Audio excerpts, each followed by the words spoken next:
in Houston, it is breezy there. You got some sunshine. Boy, is it a chilly day.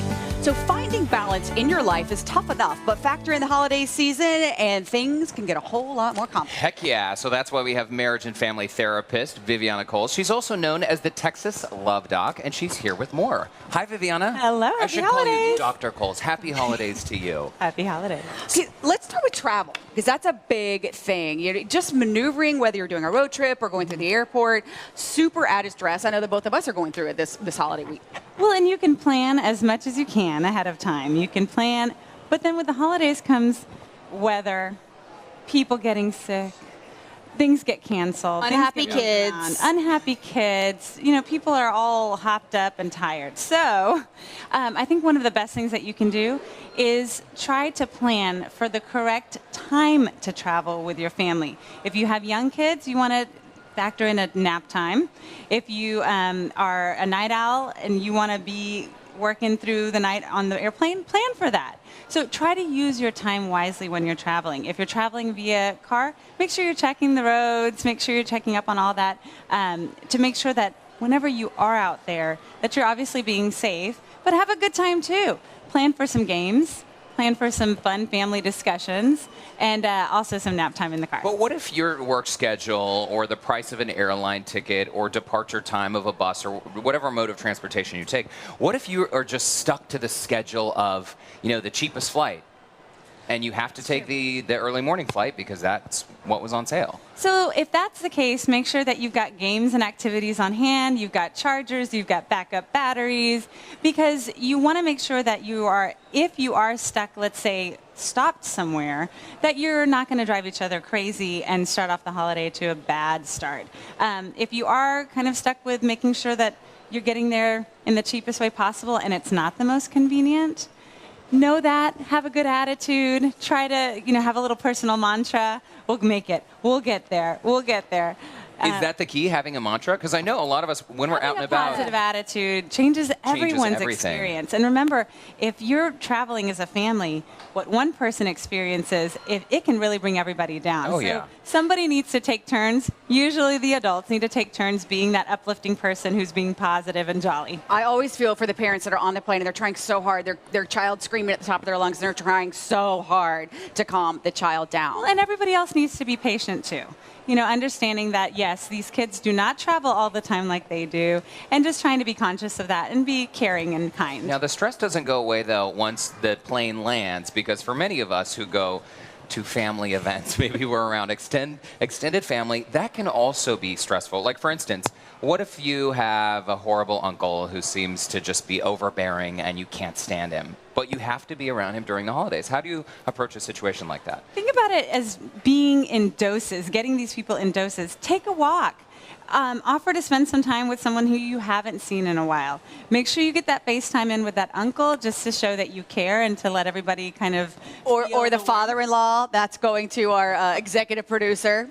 Take them in doses. Take them in doses. You can get up, you can take a walk. You can be the one that volunteers to go to the drugstore, to the liquor store, wherever you need to go to just take a little break. But make sure that you're always being kind and respectful, and that when you're talking to people, that it's something that you can be proud of and that you're not instigating fights. Okay. Is it okay to ever, if somebody does cross the line, though, and just to flat out tell them, okay, you have crossed the line, I need to walk away from you for a little bit? Exactly. This is where I get in trouble because, and it happens sometimes at holiday time, if I hear something that I can't, not speak up about, I speak up. And then it starts a little bit of an issue. Choose your battles wisely. You're going to be in close proximity with these people for sometimes days on end. So choose your battles. If it's something that you feel very strongly about, take them aside, talk to them about it one-on-one to get their true opinion, because sometimes they use this as a platform to just be wild and crazy and fit into that role of the certain party guest. So if you really want to get their opinion, talk to them one-on-one. You won't get as heated, they won't get as heated without an audience. Okay, so what about if you have somebody in your family has the wild and crazy kids, the unruly kids, and you just want to say something? Always, as a parent, say anything. as a parent of truly wonderful kids, Perfect little angels. who are on the nice list. Who happen to be here, by the way. You We're have- out here in the my mall. cuties. Very cute. I think that you should always speak to the parents first, one or both of the parents, and just let them know, hey, we don't want them to climb on there, or they're going to get hurt. I'm concerned about them. If they don't, step in. If you see that a kid is going to break something or hurt themselves or break something on themselves, make sure you step in. I'd much rather that than the alternative. Yeah, a trip to the emergency room. Okay, what about the stress of gift giving? Because for this morning in our office at the station, Jennifer looked up at me and said, "Can you believe that a week from today, Christmas is over?" And I was like, "Wait a minute, no. Oh, wow. No, that's not what you did. So I still It haven't was more like, done all my what? gift shopping, and I am feeling a lot of stress. So what about people out there who are just overwhelmed by I the sent gift them into a It's- panic attack This is what is I the did. thing. It's too late for you. No, I'm just kidding.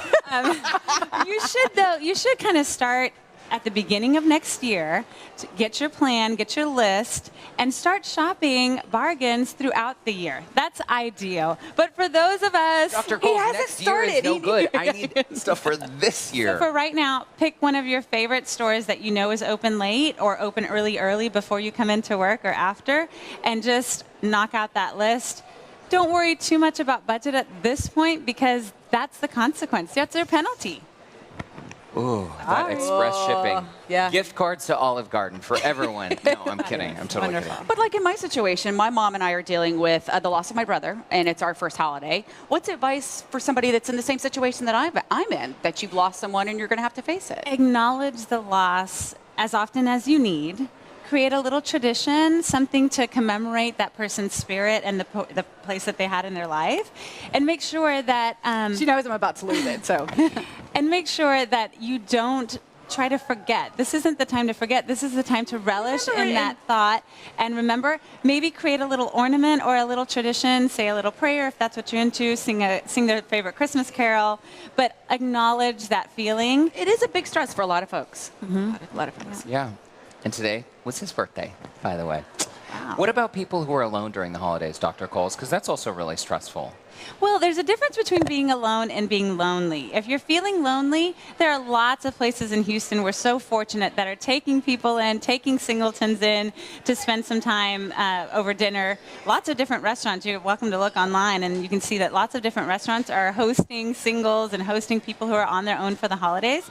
But if you're lonely, then that's something that you want to address at home. Do something exciting, or go off if you can afford going off on a trip by yourself.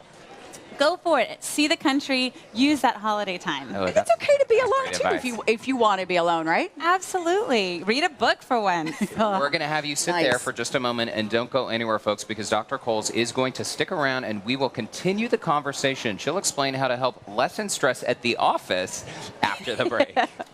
And Wednesday on Houston Live.